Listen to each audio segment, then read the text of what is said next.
Hey everybody, how's it going? Just gonna grab, I got tea, decaffeinated tea. Why? Because it's Friday night in the shop, and if the Tin Man has caffeine, because I'm high on life, anybody that knows me out there, I'm pretty zippity doo-dah. Decaffeinated tea. It's a little chilly here in the saw shop. Just a few drops of pure honey in there. That's good stuff, friends. What are we doing today? It's Friday night in the shop. We haven't done this in a while. I'm just puttering, friends. It's been a long week. Just thought I'd do a little puttering. I got a couple of odds and ends to deal with, but I'm just gonna grab a rag here. I have this saw here that TK sent us. My buddy there in beautiful British Columbia. He sends me pictures. Buddy, you live in a beautiful part of this fine country that we live in.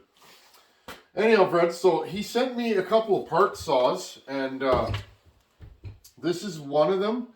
It's not in terrible shape. It is very dirty. It's well used. It's probably an ex-logging saw. It was missing a few odds and ends, so all I did, friends, is I just kind of went over it. All I want to do tonight, and I'll show you guys what I do, this is an unknown saw. I don't know if this thing's been blown up, if it has a bad bottom end. Maybe this carb's no good. I don't know, friends. So you bought that 200 series saw because really, I don't even know where the top cover went to for this thing. Give me a second here. Friends, I enjoyed that live. We're going to do that again. What I'll probably do is I'll do a community post an hour or two before we go live, let you guys know what's going on. That way, if you care to join, you can. Anyhow, friends, so you pick up this random saw. This thing has no handle on it. This is typically, friends, how I buy my 200 series saw. Every one that I own was blown up at one time or another. I buy them blown up and I rebuild them because these things are old enough that I generally want to go through. I don't know what this saw is, friends. It has a 61 side cover, 266 XP top cover. So again, let's go over the saw and see if we can get it running. I don't know if this saw is going to run, friends, but I'm going to show you guys what I go through, and let's figure out what is this saw, okay? I don't know what it is, but I'm going to show you guys the easiest way to know, and you guys will laugh because this one, not so much. Just going to bring you guys in here. The number plate, okay, I'll put the light on here. Husqvarna, 288. I thought it said 268, but it's 288. Okay, so somebody's put a 288 number plate on a 266, which is hilarious. I thought that was super funny. I love that. Okay, so that doesn't tell us. If it said, it would normally say 266, etc. Sometimes they have the manufacturer date here. This one, a black tag, 8 on the first number would be 1988, I believe. And then I think it might be 38th week, 126 saw or something like that. I'm a little confused, friends. It is Friday. Okay, so again, I don't know everything, friends. Sometimes I'm sharp as a tack and sometimes I'm dull like a knife that you drove over or ran over concrete. Just a fella. Anyhow, so that does not give it away. We have a 61 recoil. Again, just because there's a 266 top cover on here doesn't mean much. Okay. Okay, so we got this power saw here. I'm just going to turn the light off. It's kind of cold, and I don't want to run out of flash because I didn't bring my charger out. Okay, so we have this saw. Well, first thing, friends, what is it? Well, now the muffler is loose. This is coming off. I just kind of knocked it back up for you guys. Okay, what is the giveaway? And I've told you guys this before. I'll mention it again. Usually there is a part number on the side of the cylinder. And again, here is a... hold on, friends. I gotta grab a OEM. You guys see that? 50 is the bore size. ZN 14. That's a 268 top end. Okay? 50 is the bore size. So if you buy one of these, if you buy one of these and it says 50, you know, you got a 50 millimeter bore, you have a 266 or 268. 50 ZN13 is late 266, okay? And so on and so forth. If it's 48 and it's a closed port, it's a 630 Super or 162. If it is open port, it's a 61, okay? If it says 52, then you got a 272, okay? Well, first thing, not bad compression. A lot of these are non-compression powerhouses. Okay, not terrible. And remember, this is a dry cylinder. If you put oil in the cylinder, you can make the compression silly. Like, I'll show you guys. I've seen guys doing this sometimes. Like, they'll have a brand new build, and without running it, they pull it over and they'll do a compression test or something. And here, friends, okay? So, here. I get a lot of questions about this, and it's like, on a new build, here, okay? Not super hard. I'll put just a little bit of oil in this cylinder and watch the difference. Okay, this is just 2-stroke oil, just a little bit, okay? Let that whirl around in there. I'm gonna put that in this because I don't know how long this saw has been sitting. Okay, look. Ugh. Look at the difference. It probably won't really drop now, okay? We just upped the compression 20 pounds probably in this saw. And as it, ooh, there you go. Now it's, okay? So, if you're going to do a compression test on a new build, I wouldn't do it right away. I'd run that thing in a bit, get those rings to seat. Because once you run it, the compression is probably not going to be the best, and it'll, okay? You can hear it thump. Okay, if it's a really sharp thump sound. Anyways, I rambled off there. This case does have a crack in it, no big deal. Okay, so this is a KS cylinder, and the way I know that is the KS cylinders are stamped on this side. The first 2 digits are 50. So right there, we know that we have a 266, okay, or 268. Now, I've only had a couple of 268s on the bench here. What size is that? Okay, I noticed one of the case bolts is loose. Again, this saw may have been torn apart and thrown back together. You almost got to be like a little bit of a detective, right? Why is this saw parked? Sometimes it's just somebody got a new saw or didn't run this saw for a while and then it didn't start again and it's that. Or, you know. So, we know we have a 266 top end. The other giveaway is the carburetor, okay? I'll bring you guys back over here.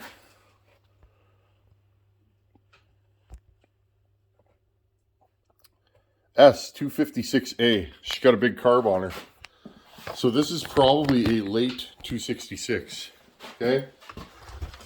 Now, the other giveaway is if it has a 2-piece coil, which this does, there's an igniter here and you can see it through the fins. I don't know if you guys will pick up on that or be able to see it. See that? That's the igniter, and then the coil's on this side. So if it's 2-piece, it's definitely a 266. Okay, so they actually had a model 66. One of you guys emailed about it. I can't remember the fellow's name. He was asking about parts compatibility. Crank seals will be the same. He was asking me about crank seals. They are the same throughout all of these, okay? Some of them have that plastic mount behind. It's like a keeper for the crank seal behind the flywheel, and some of them it's just in the case. But either way, see, like, look, that compression has come right up. So, okay, so this appears to be a 266 XP. Pretty cool. I would like to do something with that cylinder that we damaged. By we, I mean me, friends. For the giveaway saw. I'd like to do something with that if we can, right? I'll show you guys. I'll drop that thing way low and start on the transfers again. And then bring my exhaust roof up. Okay, so 266 XP, cool. It's dirty and grungy, but I'd like to see what I'm working with here. Because if this thing's runnable, maybe I'll just run it stock, and you know, I can show you guys a stock 266 and then a ported one, because you guys know that have been around. I do run a ported 266. Okay, let's look at the cylinder. Piston's got a few marks, but it's not horrible. What do the rings look like? Let's have a look here. See if we can get a good shot of that. Rings don't look bad. Top of the piston's got a little mark there. You guys can see on this side, see that little dark spot? Not too bad though. Looks runnable. Looks like a saw that's been used. Okay, so there's two different sizes of studs for these mufflers. These are larger in diameter. That's why they wouldn't thread in. They're just too big. So I found a spare set of studs. These are muffler studs. They're super long and very thin. And what ends up happening is the nuts get rusted on. So what you usually end up doing, I'm just going to find a random muffler here and slide it over. You end up threading the whole assembly through like this with the nuts stuck on is what ends up happening to these.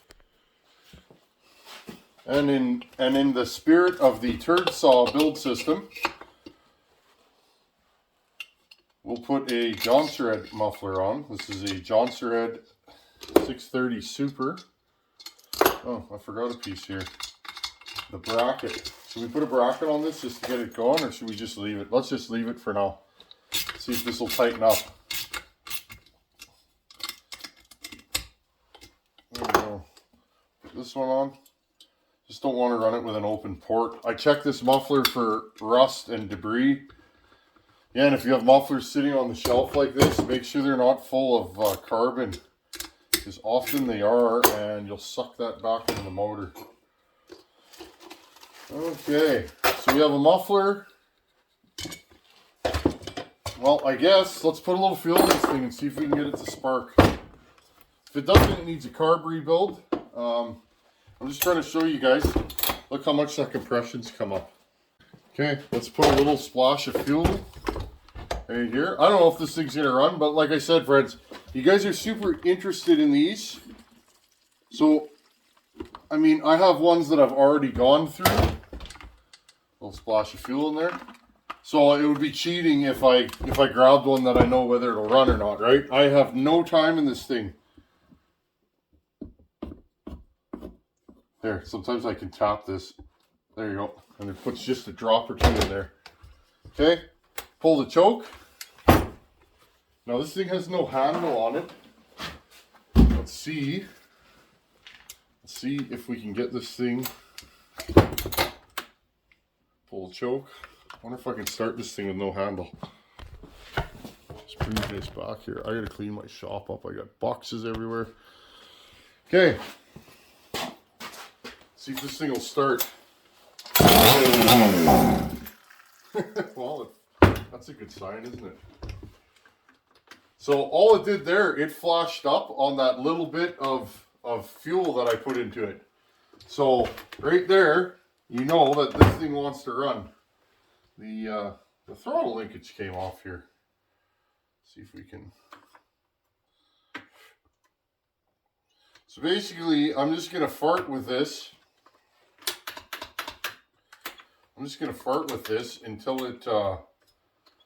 until it flashes, meaning until it fires on its own. It might not. Pull the choke again.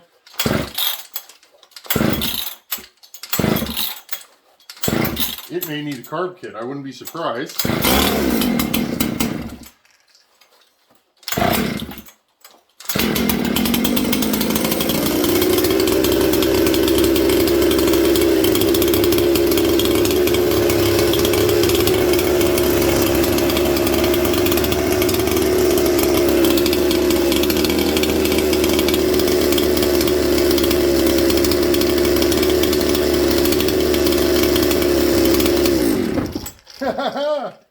We did it, friends. I had to rig up a throttle linkage because there wasn't one on here. I just bent a piece of wire. Now, I clearly, just give me a second here. It's a piece of wire, like, you know, I gotta bend this just a little bit more so that it can't pop out. There we go. These are actually hangers for hangers for 1, 2, 3. Can you tell it's Friday, friends? These are hangers for like drapes, fine linens and drapes, friends. Okay, so that's falling out of there. Okay, I see what's going on here.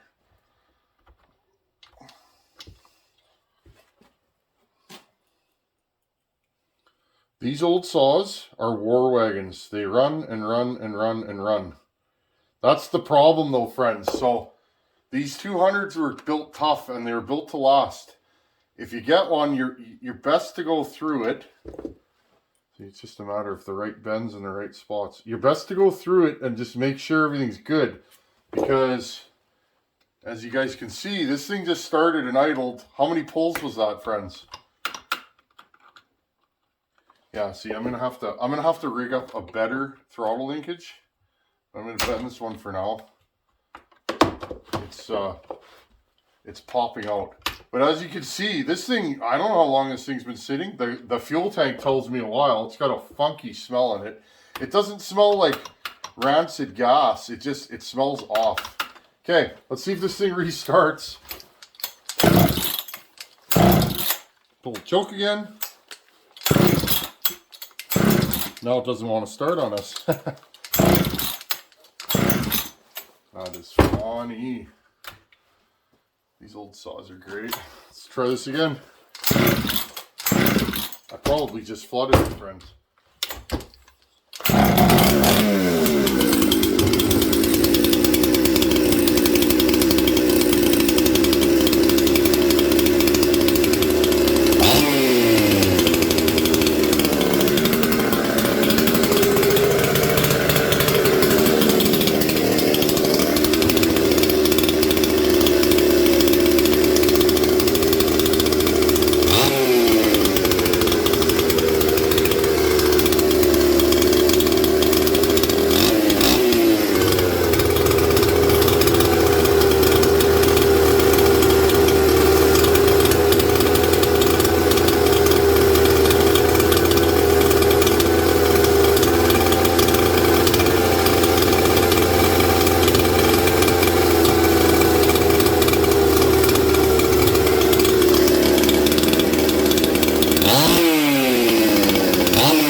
Well, I don't know where the choke lever went. My air tool oil came flying off the shelf. Smashed when it hit the ground, so we got oil everywhere. But, friends. But, wasn't that fun? Case in point, friends. These are great saws. For any of you that's looking to work your way up, this series of saws is a good place to be. They just are. They're good saws. They're super common, and you can build whatever you want out of them. I might make this into an absolute fire-breathing monster. We'll have to look over these cases good. The case is broken right here, so I have other cases that are in good shape from junk saws that I've bought, and kind of just taking them apart for parts. There's our air filter. Do you guys think this thing will restart? Now, there's no choke lever on here, or throttle lever. I don't even know where it went. We'll have to make a new throttle linkage, friends. We've done that before, though, no problem.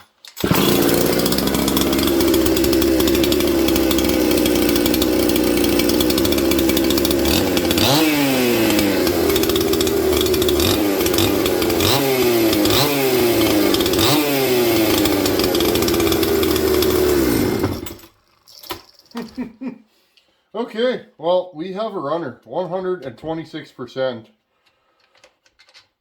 And you guys noticed, those of you with a keen eye, I was tuning the carburetor, and it was taking a tune quite nicely. It took the low jet perfect. It was a little lean when I fired it up. Again, it's cold out right now. I got the shop door open, friends. And it's cold in here. And who knows, if this was running summer last time, it's going to be a little on the lean side. So you got to give her a little low jet to get her to calm down. And you ask, how do you know that? Well, the throttle is a little lazy. Now, granted, the saw wasn't warmed up. But throttle was a little lazy, and it was slow to come back down to idle. Yeah, this thing definitely needs bearings. That's too bad. This thing runs nice. You guys hear that? I'm going to try and... This is the good stuff. I'm always here to share info with you guys. This is the good stuff. Listen, friends. Okay, ready?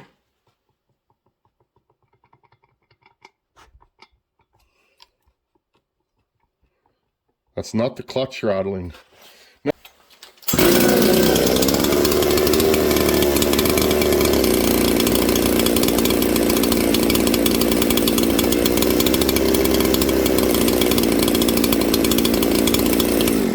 Okay, friends, did you hear how it slowed down? It's idling a little too fast. So here's what I'm going to do. I'm going to turn the idle screw down, lower, see if this thing will idle at a slower speed without the clutch engaging. Listen again, I'll grab the clutch, then I'm going to lower the idle speed, okay? Ready? This thing starts beautifully. Listen to this thing.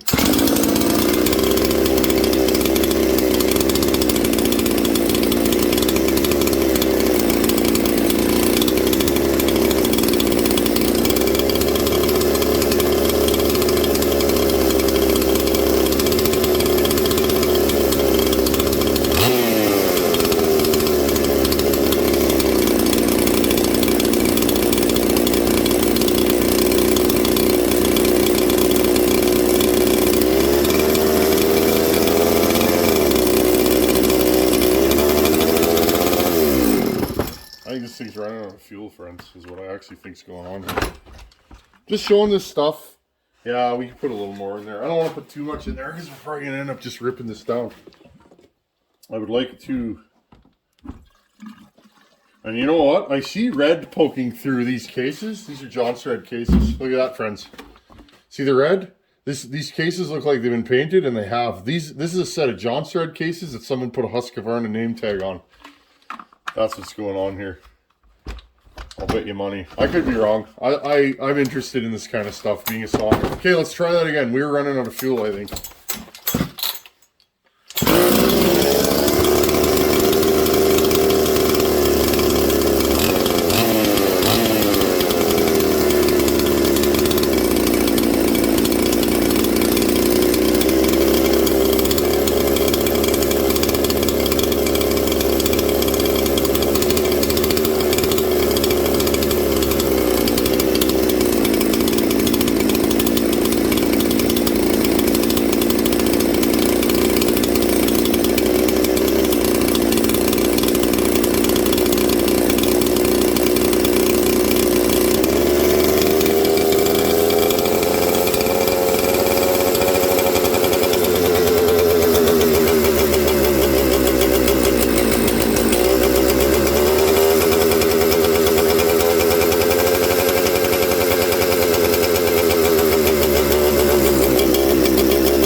There you go, friends. Did you see that? When I sprayed this into there, did you hear it slow down? Now, because the crank seal is behind the oil pump, it's really hard to suck it into there, right, on these. But I got enough in there that it sucked it through into the crank seal. So right there, this saw ran good at the beginning. It started to go lean. I was applying more low jet right here, okay? And lowering the idle. I kept lowering the idle until it's not touching. Now, that's a good sign. This thing runs with no idle screw touching. That's that's a good saw generally if it'll just sit there and chug away. But you can't rely on that right now because I'm 1000% sure we have an air leak. Did you guys see how I sprayed in there? It sucked it in and then it slowed it down right away, right? So there you go. So that's my diagnosis of this saw. I'm gonna slightly put it back together. I like this muffler on here, so we'll just leave it like that. This saw is a serviceable saw. We would have to split it and put new bearings in it, but this is actually a good saw. And I think it would be quite strong. It feels snappy when I'm pulling the trigger, so this is a good saw, friends. Okay, friends, I just backed it up here. Just put the top cover back on. That's it for tonight. I just wanted to see where I was at. I'm going to start tagging my saws here so that I can keep better track of them. So this saw is a serviceable, non-runnable saw. It will run, but it should not be run. Again, we have a crank bearing that's starting to go, which is causing the crank seal to fail. And you guys, I don't know if you guys heard that, when I sprayed this in there, enough got sucked through, right? Ooh, interesting. Oh, well, friends, I think I know why everything's loose and moving in here. Oh yeah, there's no screws in the oil pump, friends. I love this. I love saws, friends. There's our air leak and possibly any and all rattling and movement. Look, see that move? There's no screws in the oil pump. There you go, friends. You never know what you're going to find. We're still going to call her a night. That tells me this thing needs bearings. No big deal. We could literally take this saw one afternoon. We could take this saw, split it, put bearings in, and have it back running. And we'll probably do that on a video. I wouldn't mind running this stock. Now, the other thing is, and here's the beauty of these. Yeah, and another thing, so make note of that. This bar stud is loose in this. That case is probably wallowed out in there. But again, friends, if you paid 30, 40 bucks for this saw and you like to putter, you're well ahead of the game. Okay? For $10 for bearings and a $15 gasket set, you could literally split this thing. Now, you would need a case splitter, but buy one. Buy an aftermarket one, and after you use it once, it'll be paid for. I promise you that. But realistically, friends, what I'm trying to say is, if you don't have a lot of money, you can still have a cool saw. There's a lot of cool saws out there like this that are just sitting by the wayside and need somebody to work on them. You can be that person. That's the point of this channel. It's fun, right? So realistically, we could split this, put bearings, new seals, gaskets. I would put a new fuel line and a carb kit. So, I mean, realistically, in hard parts, friends, you might be looking at $50 or $60. Leave the top end the way it is and just run it. Don't even port it. Just run it the way it is and have a happy saw. Because realistically, friends, if this didn't have a loose bearing, I would put screws in that oil pump and I would send it with this. I would definitely run this saw. This thing would pull a 28. I can feel it. There you go. That's what I know. Anyhow, friends, it's after work. I'm going to go in and eat some supper. I wanted to get a video out for you guys today. And I appreciate all you guys hanging out here. And I'll do a heads up when we do another live feed. Anyhow, friends, thanks for watching. Take her easy. And grab an old power saw and get it running. It's fun. If you need a hand, send me an email. You guys know what to do. Look on my homepage and my about section and my email's on there. Send me an email. If you have an old saw and you're having trouble working on it, send me an email. I'll help you if I can. Anyhow, friends, as always, thanks for watching. Take her easy. Later. Have a good night, guys.